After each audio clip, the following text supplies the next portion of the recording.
Bismillahirrahmanirrahim. Melanjutkan ngaji kita dari kitab Matan Ghayah wa Taqrib halaman 48 ya. Pasal tentang sholat istisqa.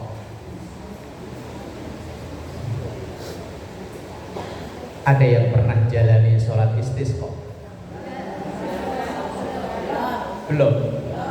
Sama, saya juga belum. Karena kebetulan saya lahir di daerah yang belum pernah kekurangan air. Pindah ke Jakarta malah seringnya kelebihan air. Dulu di mertua kekurangan air, cuman kan di mertua paling sehari 2 hari, paling lama seminggu 2 minggu. Itu pun nyari masih ada. Lah, sholat istisqa ini adalah sholat minta hujan. Ini mungkin dijalani oleh saudara-saudara kita yang tinggal di daerah yang sering kekeringan. Kalau di Jawa dulu yang sering itu di daerah Gunung Kidul, Jogja, atau mungkin di tempat lain saya nggak tahu.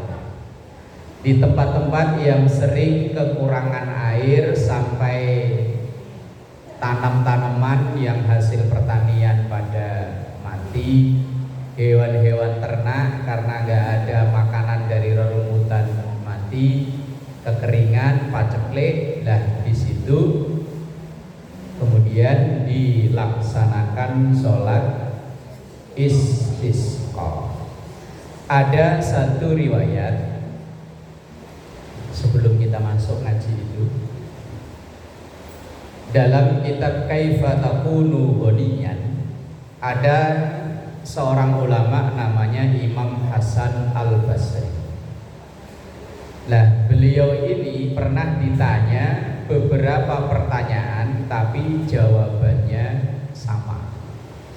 Pertama, ada yang datang bilang bahwa di tempat tinggalnya, di kampung halamannya terjadi kemarau panjang alias paceklik, sehingga petani pada gagal panen, banyak hewan-hewan ternak yang mati.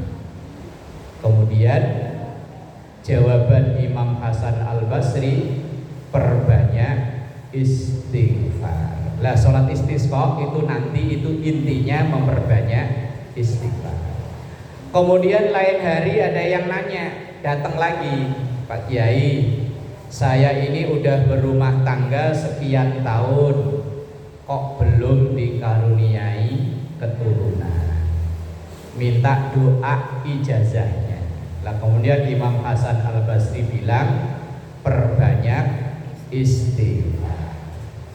Lah, kemudian lain hari ada yang datang lagi, Pak Kiai, saya ini kalau bangun usaha kok susah, jualan nasi uduk bangkrut, jualan lontong habis dimakan anak sama cucu, kok asal usaha kok kayaknya susah, nggak ada hasilnya, gampangnya rezekinya seret. Nah, Imam Hasan Al-Basri jawab, perbanyak istighfar. Lah, akhirnya secara tidak sengaja 3 orang yang nanya beda-beda tadi ini ketemu. Yang nanya di kampung halamannya paceklik, jawabannya istighfar. Yang nanya belum punya anak, jawabannya istighfar. Yang nanya di rezekinya seret, jawabannya istighfar. Akhirnya 3 orang ini ngomong, ini Kiai Hasan Basri ini beneran kiai kok bukan sih? Asal ditanya kok jawabnya istighfar. Itu ibarat umpama ibu berobat ke dokter. Ibu datang ke dokter, dok, saya kok sering pusing, sakit kepala, obatnya apa dok? Budrek. Besok lagi ada temen ibu datang, dok, ini kaki kalau buat jalan kok berat, obatnya apa dok? Budrek. Besok, dok, perut saya kok sering mules, kalau buang air kok keseringan, obatnya apa dok? Budrek. Lah, kalau 3 orang ini ketemu ngobrol, itu dokter beneran apa bukan sih? asal penyakit kok obatnya. Lama-lama orang nyebutnya dokter bedreng. Nah ini tadi kiai asal ditanya kok jawabannya istighfar aja. Lama-lama nyebutnya kiai istighfar. Dulu di daerah Jawa Tengah di Rembang itu ada seorang kiai namanya Kiai Syahid. Cuman beliau udah wafat udah lama. Karena beliau itu seringnya ngucap alhamdulillah, sampai terkenal beliau itu disebut Kiai Alhamdulillah. Pesantrennya yang disebut pesantren Alhamdulillah. Asal ada apa-apa pokoknya Kiai Syahid itu bilangnya Alhamdulillah.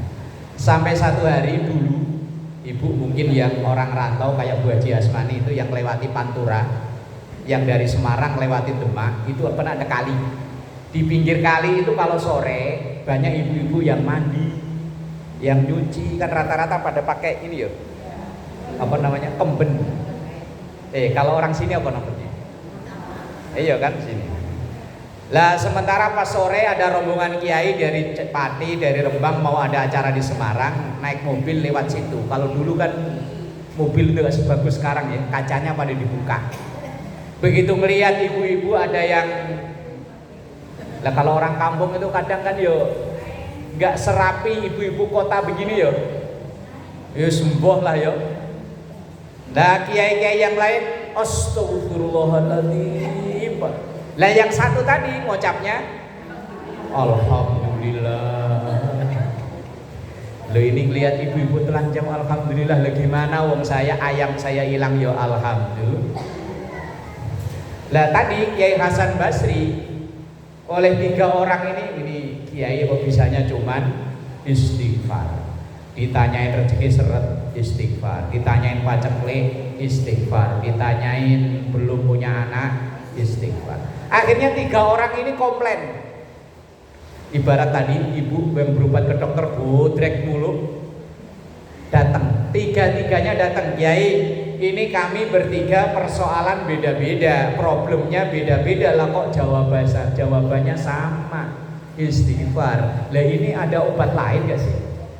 Ada amalan lain, ada doa lain gak sih? Kemudian Imam Hasan Al Basri membaca surah Nuh.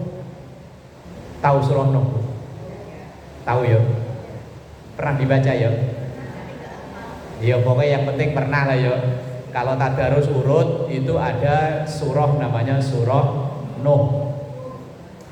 Di ayat yang ke-10, 11, 12. Faqul tastaghfiru rabbakum innahu kana ghaffara yursilis samaa 'alaikum midrara wa yumdidkum bi amwalin wa banin wa yaj'al lakum jannatin wa yaj'al lakum anhara. Ini di surah Nuh. Fakultu, maka saya mengatakan istaghfiru, beristighfarlah. Rabbakum, kepada Tuhanmu, innahu kana ghaffara, bahwa sesungguhnya Rabbmu itu, Tuhanmu itu zat yang maha pengampun. Dengan sebab istighfar itu yursilis samaa alaikum midrara, Allah yang menurunkan hujan dari langit dengan hujan yang lebat, yang mencukupi. Alias soalan pertama, kalau terjadi paceklik perbanyak istighfar. Kemudian wa yumdidkum bi amwal, Allah akan melipat gandakan atau memberikan karunia amwal. Amwal itu jamak dari kata mal, harta benda. Maka kalau lagi kesulitan alias rezeki seret, perbanyak baca mungkin Allah memberikan kita rezeki seret karena dosa-dosa kita, maka supaya dilancarkan dosa harus ditobati. Cara tobat salah satunya dengan apalagi istighfar yang terbaik itu yang dibaca sebelum subuh. alias waktu sahur. Waktu sahur sebelum subuh ya. Nah, kalau sahur rapan, nah itu baru habis subuh. Kalau lagi misalnya sekarang ruwet masalah urusan rizki, Quran yang ngasih tahu, istaghfiru rabbakum, perbanyak membaca istighfar kepada Tuhanmu. Syukur-syukur itu dilakukan yang terbaik di waktu sahur sebelum subuh. Berapa kali? Gak usah dihitungin, sebanyak-banyaknya. Nah kecuali kalau habis sholat, karena ada makmum yang nungguin, kalau istighfarnya kelamaan, makmumnya keburu bubar, ya wis cukup 3 kali aja. Tapi kalau sendirian, wis. Saya pernah ditanya orang, Pak punya amalan khusus gak? Saya jawab punya. Saya punya amalan andalan. Kalau lagi di jalan baca sholawat, kalau lagi duduk baca istighfar. Saya gak punya amalan lain, ya cuma itu. Kalau di jalan, naik motor, naik mobil dari rumah ke sini, lumayan. Kalau sholawat pendek, shollallahu ala Muhammad, shollallahu ala Muhammad, pakai yang cetek, itu dapat 300-an. Kalau lagi iman lagi naik, kalau iman lagi nurun dapat 2 udah lupa. Lalu namanya orang ya. Itu kadang dari rumah ya sallallahu ala Muhammad, sallallahu ala Muhammad. Entah di jalan itu melihat apa, lupa. Ntar udah jauh inget lagi sallallahu ala Muhammad. Ntar ketemu polisi tidur gubrak, lupa lagi. Kadang ya dalam hati maki-maki yang bikin polisi tidur. Yang bikin polisi tidur nggak punya otak apa, bikin polisi tidur kayak begini. Hati walaupun mulut nggak ngomong kan. Ntar jalan lagi inget lagi. Lah kalau gitu kadang dapat 100, yo kadang kurang. Ini namanya iman naik, kadang turun. Saya kalau ditanya punya amalan, punya ya 2 itu. Kalau lagi di jalan sholawat, kalau lagi duduk istighfar. Saya kalau jadi imam istighfar cuma 3 kali. Ya kayak umum-umumnya. Astaghfirullahaladzim alladzi la ilaha illa huwal hayyul qayyum wa atubu ilaihi. Atau kadang astaghfirullahaladzim li wa li walidayya 3 kali. Teman kalau saya jadi makmum, ya suka-suka saya. Dapat 100, 200 terserah, bebas. Lah ibu kan rata-rata jadi makmum ya. Lah kalau jadi makmum sholat sendirian bebas. Cuman kadang penyakitnya kalau sholat sendirian malah nggak baca. Assalamualaikum, assalamualaikum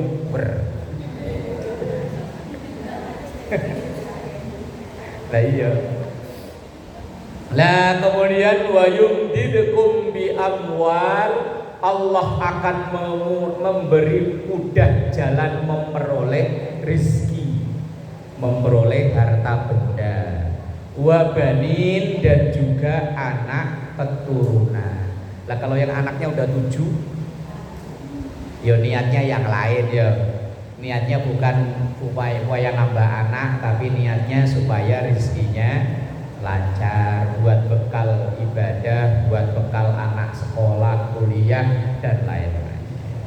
Nah itu sholat istisqa itu pada intinya adalah sholat taubat, sholat yang diperbanyak istighfar. Lah dalam surat Nuh, kalau ibu nanti mau cross check boleh di ayat yang ke-10 sampai ayat yang ke-12, 10, 11, 12. Dan itu pernah saya nemenin temen sowan ke kiai, karena teman saya itu yo udah lama nikah belum punya anak. Lah amalan dari kiai tersebut yo sama, wis banyakin istighfar. Mau kapan saja terserah, yang penting gak sambil ngeden di kamar mandi. Takutnya sambil ya jangan. Baik, kita mulai. Bismillahirrahmanirrahim. Fasal wa sholatul istisqai, dan sholat istisqa, yaitu sholat minta hujan. Ini satu pun belum pernah ada yang jalani.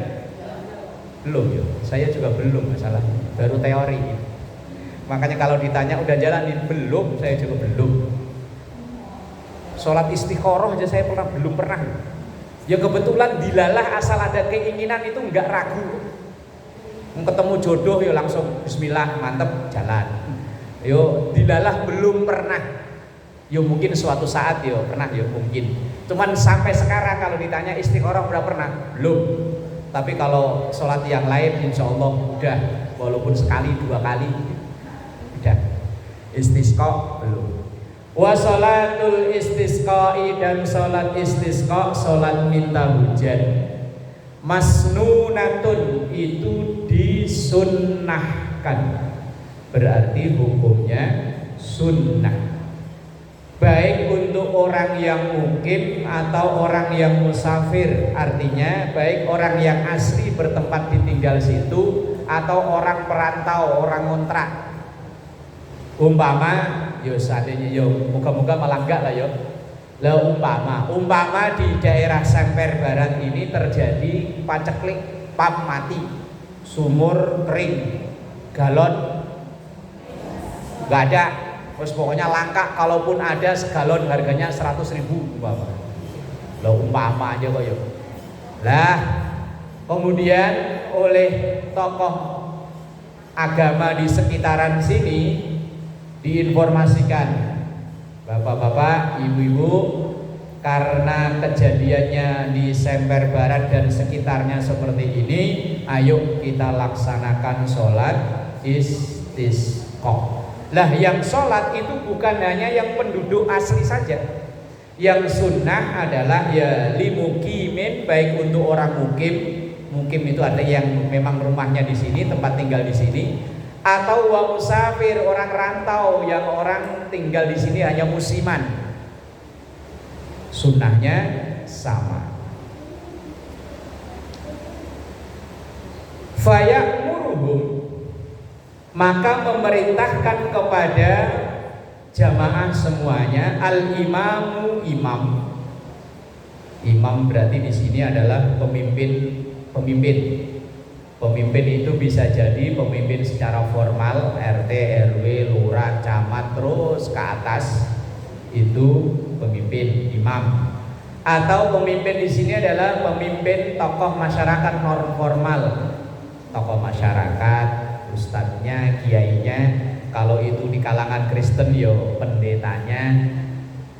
Bitaubati. Nah ini intinya sholat istisqa dan itu untuk taubat, istighfar, karena bisa jadi Allah memberikan ujian berupa paceklik tadi itu karena dosa-dosanya. Kadang ada yang nanya, lah itu orang ahli maksiat malah duitnya banyak, orang nggak pernah sholat malah usahanya bagus. Yo, itu yang punya toko di depan itu kira-kira pada sholat ya? Lah kalau karyawannya mungkin sholat ya. Yang toko depan loh dari ujung Jaya sampai ujung Islami. Lah iya malah bukan orang Islam. Lah kok rezekinya bagus. Lah iya duitnya banyak, mobilnya bagus-bagus, rumahnya bagus-bagus. Sementara karyawannya tinggalnya ngontrak. Motor aja motor yang ceketer. Motor apa? Jadul. Lah yang rajin sholat malah kayak-kayaknya rezekinya seret, yang nggak pernah, jangankan sholat Islam aja enggak, lo rezekinya kok bagus-bagus. Lah maka di situ kita dulu mungkin pernah ngaji, ada sifat Allah itu Rahman, ada sifat Allah itu Rahim. Rahman itu sifat Allah memberi kepada siapa saja, mau Islam, mau Kristen, mau Hindu, mau Buddha, mau Konghucu, mau nggak punya agama, asal dia kerjanya rajin, banyak duit, asal dia belajarnya pinter, nggak peduli agamanya apa, itu sifat Rahman. Maka kalau ada pepatah man jadda wajada, itu berlaku bukan hanya untuk orang Islam. Siapa yang kerjanya tekun, mereka itu loh, yang orang banyak duit, orang kaya raya, itu kadang tidurnya cuma 2 jam. Kita meleknya 2 jam. Lah iya, mereka itu loh. Saya pernah ngobrol Bu dengan orang yang usianya jauh di bawah saya, sekitar antara 35-an lah umurnya, kaya raya, asetnya itu miliaran. Cuman saya tanya, mas di usia yang segini, anak pertama aja baru TK, anak kedua baru belajar jalan, kok punya aset sekian ini, jam kerjanya berapa jam? Dia bilang apa? Saya pulang dari kantor Pak Ustadz sekitar jam 11, nyampe rumah jam 12, beres-beres, bersih-bersih, tidur. Saya jam 4 paling telat udah bangun, udah sholat tahajud. Orang kaya sholat tahajud, kita sholat tahajud, baca Quran sebisa-bisanya saya, kemudian mandi, sholat subuh, habis itu sarapan, berangkat kerja. Tidurnya cuma 2 jam, 3 jam. Lah kita dapat dikit rebahan, wanteng aja dapat dikit ya. Lah ini untung kebetulan dia orang soleh lah. Lah mungkin orang yang kaya raya di depan-depan mungkin dia begitu. Karyawannya pada pulang, dia masih mikir bagaimana caranya dagangan ini, bisnisan ini maju. Lah karyawan asal dapat gaji, pulang mandi, kadang malah main game online. Duitnya ludes buat judi online. Orang kaya mau ngerokok aja mikir kan. Lalu kita basbus. Ya Allah. Lah kadang timbul pertanyaan nih, lah orang sholat malah rezekinya seret, ya enggak sholat malah. Allah itu punya sifat Rahman. Sifat Rahman itu diberikan kepada siapa saja. Man jadda wajada. Orang yang sungguh-sungguh pasti dapat. Yang kerjanya tekun pasti duitnya banyak. Mau agamanya apa, walaupun dia muslim tahajud, sholat jidat sampai ireng, tapi kalau diajak kerja kok males. Yo, wong sholat itu bukan buat bikin kaya. Yang belajarnya tekun, dia yang pinter agamanya apapun. Biar anaknya Islam, anaknya orang Islam, tapi kalau belajarnya itu, kalau ditonongin maknya kayaknya buka HP, giliran maknya meleng, HP yang dilihat. Ya sama aja, akan kalah dengan mereka. Atau mungkin berlaku ada namanya istidraj. Pernah dengar istidraj? Apa istidraj? Ibarat orang main layangan mandi ulur. Fir'aun tahu Fir'aun? Tahu ya, walaupun gak kenal tahu ya.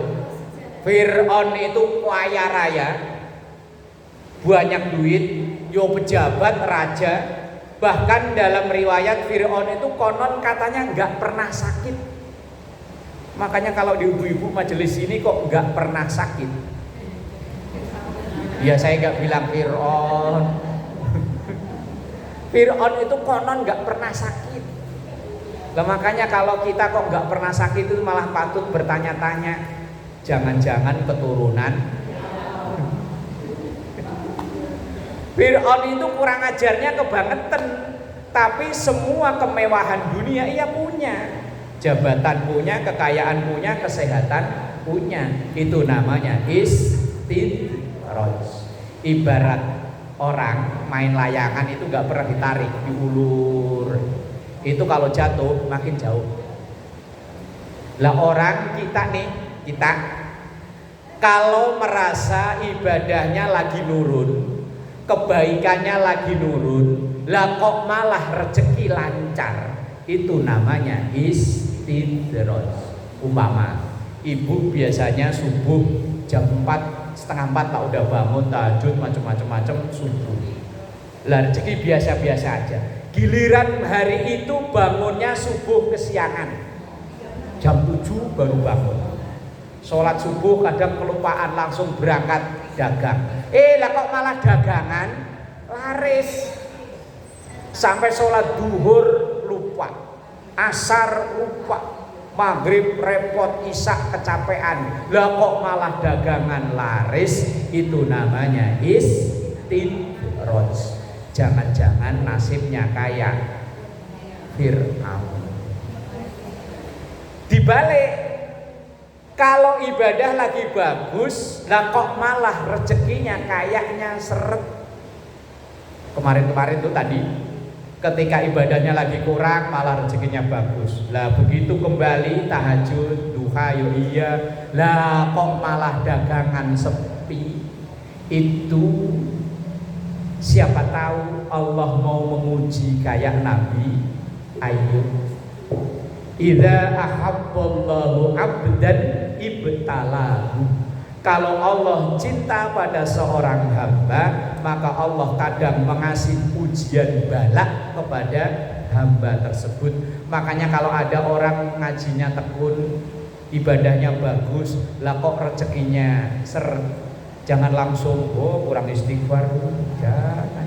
Biasa jadi kebalik, dia pengen diuji oleh Allah kayak Nabi Ayub. Nabi Ayub itu dulunya kaya raya, istrinya 3, anaknya 13. Diuji oleh Allah, pertama yang diambil anaknya 13, satu meninggal semua. Habis anaknya 13 meninggal, ganti kekayaannya, satu habis. Habis kekayaannya, kesehatannya 18 tahun sakit nggak sembuh. Bisa kita bayangin Bu ya, kita sakit seminggu aja.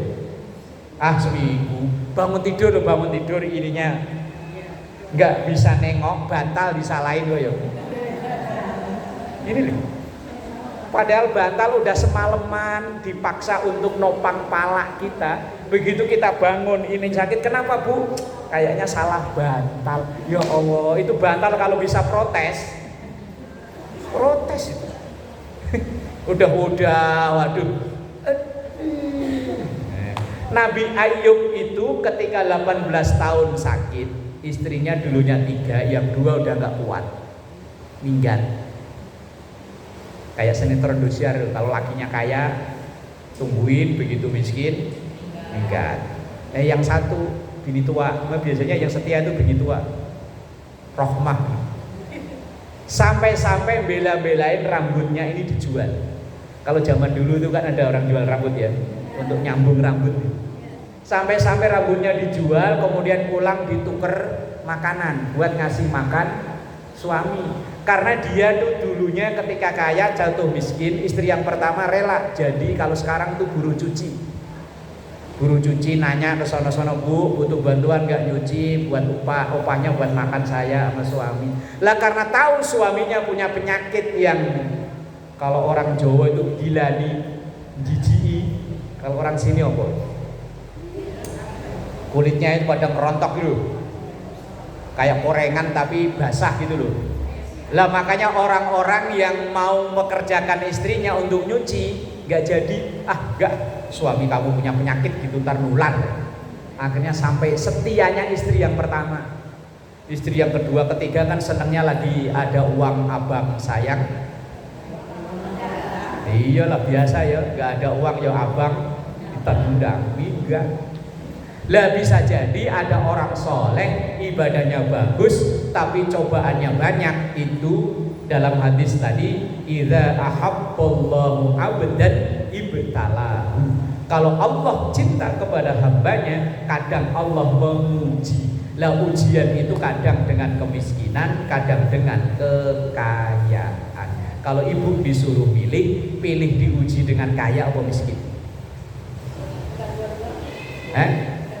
Lah ujian itu ada yang kaya, ada yang miskin. Lah iya, kalau disuruh milih loh, pilih diuji dengan kaya atau pilih diuji dengan miskin? Katanya pengen kaya.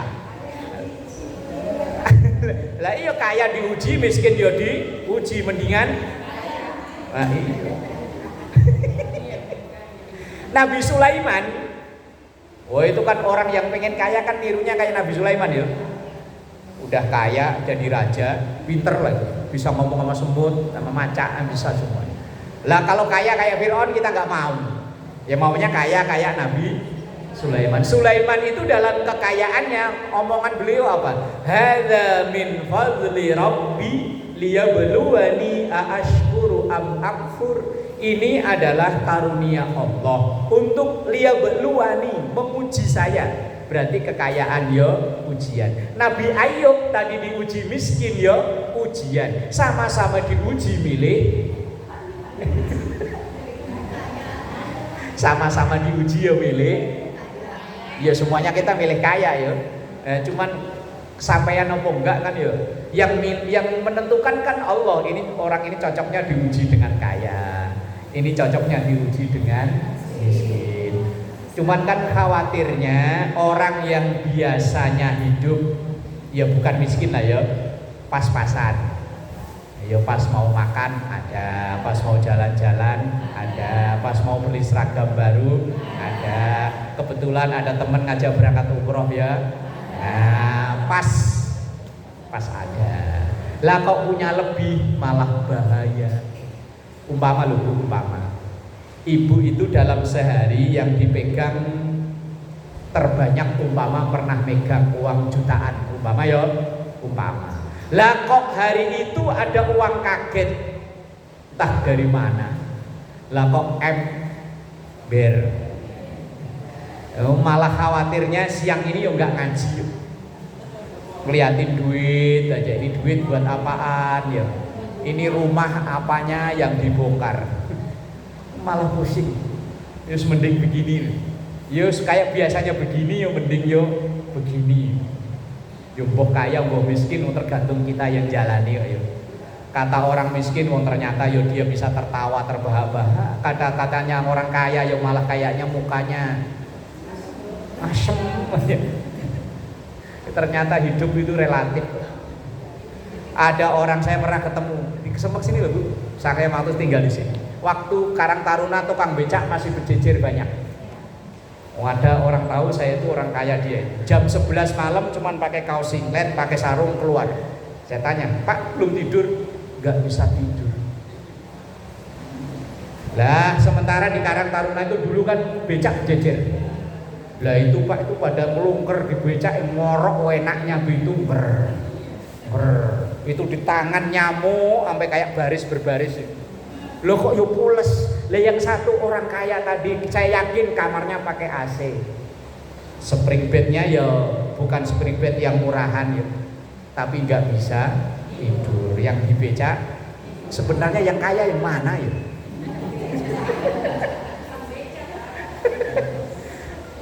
Di sini loh, udah lama kejadiannya waktu saya mau tinggal di sini.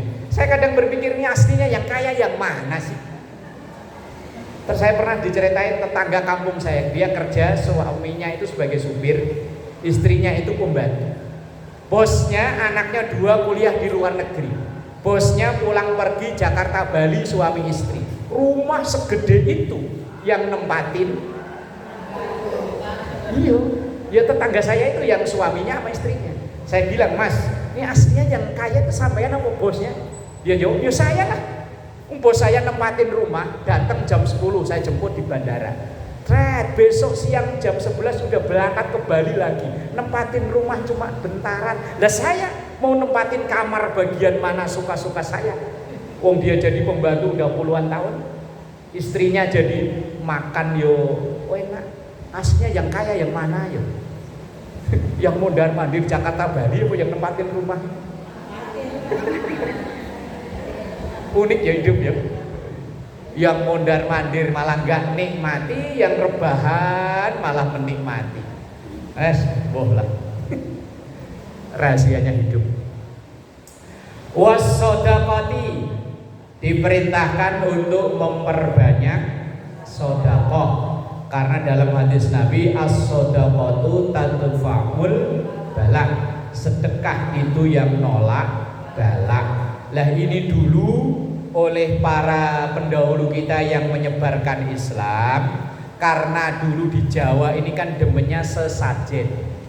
Sajen itu bilangnya kan tolak bala. Lah kayak kemarin nih malam 1 suro. Lah kebetulan saya kan mau jalan dari sini ke kampung. Ada yang nakut-nakutin, "Mas, pulangnya diundur aja." Emang kenapa? Ini malam 1 suro loh Mas. Apalagi ini Jumat Kliwon. Wih. "Mas, undur aja Mas, kalau bisa mah Jumat sore kan udah ganti hari Mas." Saya bilang, enggak, hitung-hitungannya kalau saya Jumat sore baru jalan, Sabtu pagi baru nyampe sono. Perlengkapan anak di pesantren belum beli, sementara Minggu harus sudah masuk, Senin udah balik sini, Selasa harus kesini lagi. Wah enggak, pokoknya saya berangkat malam Jumat, mau kliwon, mau wage, mau apa, bismillah, yakin punya Allah. Tapi yo tadi hadis Nabi dipakai, as-shadaqatu tadfa'ul bala, sedekah nolak bala. Jalan dari rumah asal ketemu Pak Ogah buka kaca, walaupun cuma 2.000 5.000 kan sedekah. Ya mungkin itu yang Allah beri selamat perjalanan pulang pergi. Lah ibu sehari-hari mungkin sedekah yo enggak harus gede ya. Umpama ibu melihat pedagang yang kayaknya sepi, yang kadang kan lihat kasihan ya, dia nggak di lapak, jualannya di pinggir jalan, cuman kangkung, bayam cuma berapa ikat, yang jualan orang udah sepuh, itu kan dia jualan bukan untuk bikin kaya, hanya untuk nyambung hidup. Mungkin kita beli ke dia itu sodakoh, umpama uang 10.000 bu, ini berapaan bayamnya 5.000, ya udah. Ini kadang masih nawar-nawar, tegel-tegelnya nawar. Lah mbok ya kita nggak bakalan rugi. Langsung ya udah ini 10.000, umpama yang 5.000 niatin sedekah. Di kampung saya itu dulu kan tempo hari kan pernah ngundang Kiai Zulfa ya. Lah itu gurunya beliau itu saya tahu. Namanya Kiai Abdullah Salam. Saya pernah ngaji ke beliau waktu saya masih kecil, sering diajak ngaji. Itu beliau kalau ngomong nasihatin santri-santrinya yang bagian dapur itu kalau bilang begini, kalau belanja jangan nawar, toh kita nggak bakalan miskin karena nggak nawar, kita juga nggak bakalan kaya kalau rajin nawar.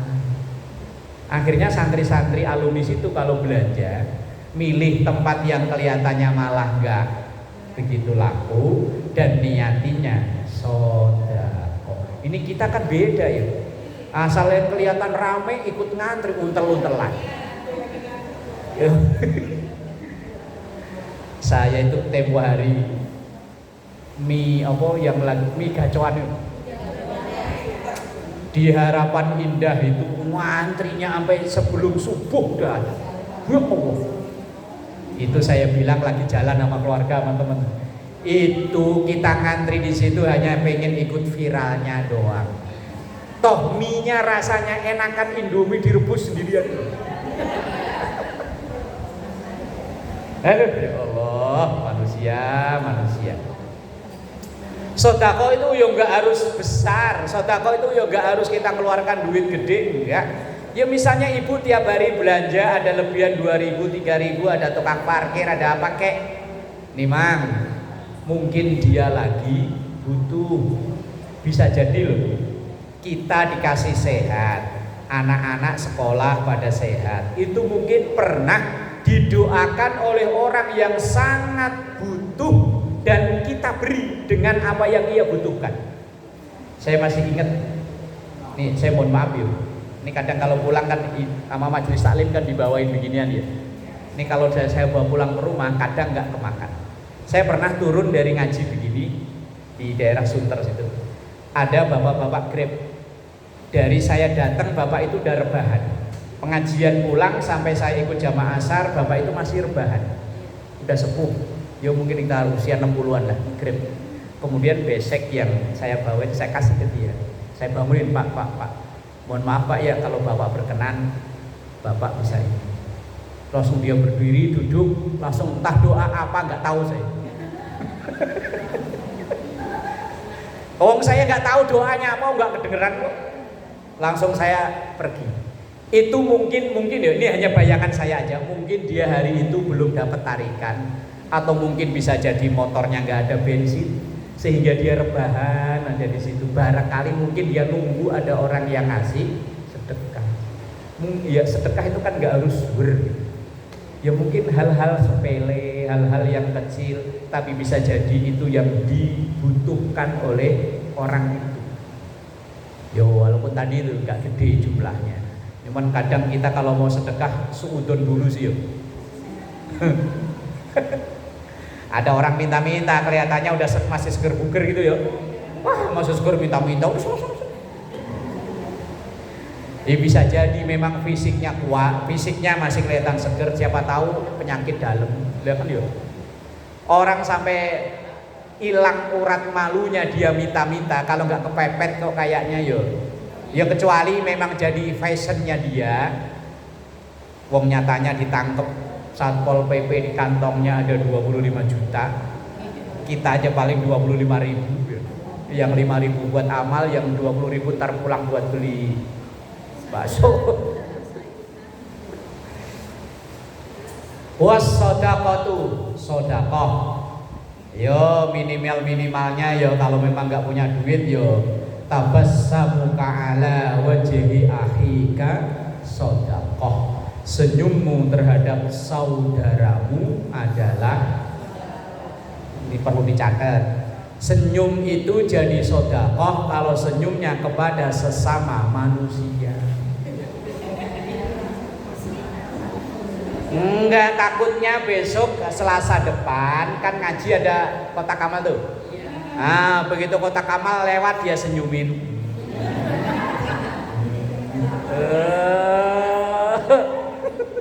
Itu salah maknai hadis. Senyum jadi sodakoh itu kalau sesama manusia. Kalau sama kotak amal, ntar melihat kotak amal senyum. Bu kok senyum-senyum? Lah katanya sodakoh. Aduh, salah maknai hadis. Kemudian wal khuruji minal madzalim, keluar dari kezaliman. Artinya kalau memang pernah kita merasa berbuat zalim, yo segera diinsaf. Contohnya apa zalim? Minjem nggak dipulang-pulangin itu termasuk zalim. Ada yang kerasa pernah minjem nggak pulang-pulangin? Nah, utang-utang.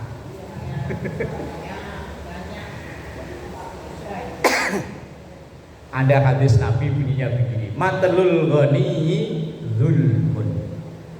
Nunda-nunda bagi orang yang mampu untuk bayar utang itu hukumnya zalim. Lah kecuali memang dia nggak mampu, mau apa lagi? Ini kadang yang ngeselin itu ayo, waktu datang minjem dia ngemis-ngemis, giliran kita nagih gantian yang ngemis. Lah iya, waktu dia lo datang minjem ngemis, giliran nagih kita yang ngemis, kebalikan, ditagih marah. Padahal menunda bagi orang yang mampu bayar utang itu hukumnya zalim. Kalau memang mampu segera dibayar, karena termasuk khairukum qadaan. Orang terbaik di antara kita itu orang yang baik ketika menyelesaikan utang. Yang diutangi kalau bayar tepat waktu ya seneng kok ya. Ntar tanggal 10 ibu ya, jam tanggal 8 udah dikasih. Besok lagi kalau minjem insya Allah dikasih lagi. Cuman kalau janjinya tanggal 10, ntar 20 ya, 20, 30, 40. Wah. Kalau enggak ntar yo sok. Zalim itu gampangnya sesuatu yang tidak sesuai aturannya itu zalim. Wa musalahatil a'da, damai yang bermusuhan. Ayo, yang musuhan segera damai. Biasanya kalau yang diem-dieman musuh-musuhan itu betah. Orang pakai peci atau pakai kerudung? Biasanya. Kalau luar biasa ada yang pakai peci diem-dieman betah ya ada. Tapi itu termasuk makhluk luar biasa. Lah kalau yang biasa betah diem-dieman, ngaji satu majelis tapi diem-dieman. Pernah dengar cerita gitu kan? Oh, saya pernah diceritain. Dia nanya, Pak Ustaz, gimana ya caranya mendamaikan antara Ibu Ono sama Ibu Ono? Memang kenapa? Ini udah lama Pak Ustaz, kalau ketemu nggak pernah yang satu mukanya buang kanan, yang satu buang kiri. Coba nanti perhatiin Pak Ustadz, kalau pas salam-salaman pasti dilompatin. Bener, ya kayak di sini lah, persis di sini. Begitu ngaji selesai kan salam-salaman ini. Lah itu kalau ketemu yang itu tadi, salamannya dilewatin. Ya saya kan sambil duduk merhatiin. Oh iya ya. Harus cari cara supaya dua orang ini akur. Akhirnya yang satu suruh tahlil, yang satu suruh yasin. Duduknya suruh jejeran. Mic-nya yang satu jangan dihidupin. Kalau mic satu, dua hidup kan satu megang, satu megang. Kalau mic-nya satu, cuman yang hidup, otomatis kan akhirnya walaupun matanya nggak ngelihat. Saya perhatiin, biasanya saya hadir itu kalau yasinan kelar kayak di sini, itu saya hadir sengaja duluan, pengen ngelihat. Besoknya lagi pakai nyari cara, ya akhirnya alhamdulillah. Biasanya yang betah diem-dieman itu kan yang pakai kerudung. Biasanya tinggal satu majelis yo. Cuman aslinya Bu, orang yang benci sama kita itu orang yang paling perhatian. Ama sendal ibu aja dia apal. Lah coba. Ama orang yang gak demen sama kita mau ngaji di majelis taklim, kita udah hadir duluan, dia baru nyampe ke depan pintu, itu udah, dia udah datang.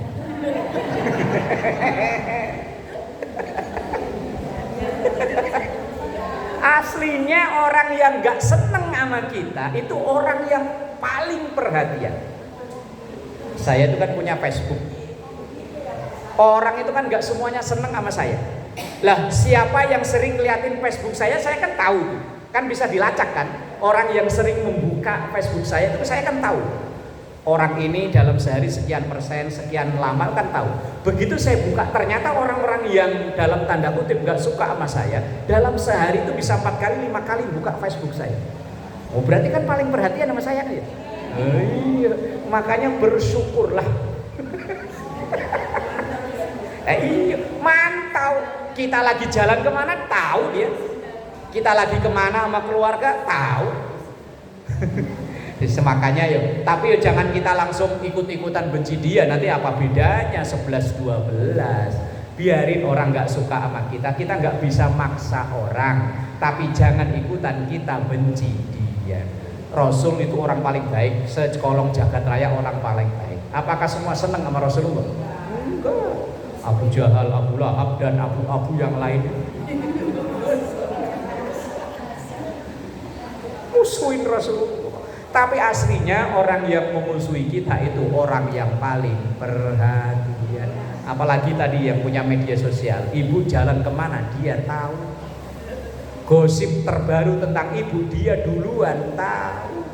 Tapi kalau orang biasa-biasa aja malah kadang nggak tahu. Makanya alhamdulillah. Tapi ya itu jangan kita langsung ketika dia nggak suka sama kita langsung ikutan nggak suka. Yo apa bedanya 11-12? Sebelum istisqa diperintahkan dulu wa musalahatil a'da, berdamai dengan musuh. Wa siyami salasati ayyamin wallahu a'lam bissawab.